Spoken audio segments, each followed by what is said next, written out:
Hi అండి, అందరికి నమస్కారం. ఈరోజు శ్రీశైలం తుంగభద్ర ప్రాజెక్టులకు సంబంధించి తాజా సమాచారాన్ని మీ ముందుకు తీసుకురావడం అయితే జరిగింది. ఈ వీడియోని చివరి వరకు చూసి వచ్చిన సమాచారాన్ని తెలుసుకునే ప్రయత్నం అయితే చేయండి. వివరాల్లోకి వెళ్ళినట్లయితే కృష్ణానది ఎగువన కురుస్తున్న వర్షాలకు కర్ణాటకలో ఉన్న ఆల్మట్టి తుంగభద్ర డ్యాములకు భారీగా వరద నీరు అయితే వచ్చి చేరుతుంది.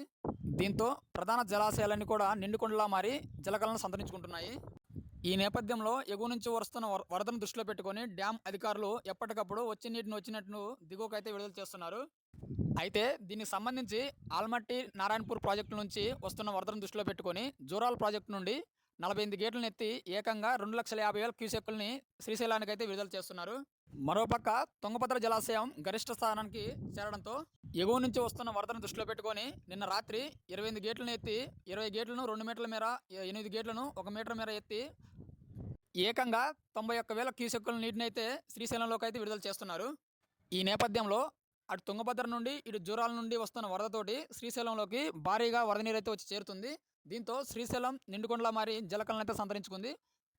దీంతో శ్రీశైలం పూర్తిస్థాయి నీటి మట్టం 885 అడుగులు కాగా నిన్న సాయంత్రానికి 855 అడుగులు నీరు వచ్చి చేరినట్లు అధికారులు అయితే సమాచారం అయితే ఇస్తున్నారు. ఎగువ నుంచి వస్తున్న వరదను దృష్టిలో పెట్టుకొని శ్రీశైలం జలాశయంలో విద్యుత్ ఉత్పత్తి చేస్తూ 31,000 క్యూసెక్కులను అయితే దిగువకి నాగార్జున సాగర్కి అయితే విడుదల చేశారు. దీంతో నాగార్జున సాగర్ కూడా వరద ఇన్ఫ్లో మొదలైనట్లు అధికారులు అయితే చెప్తున్నారు.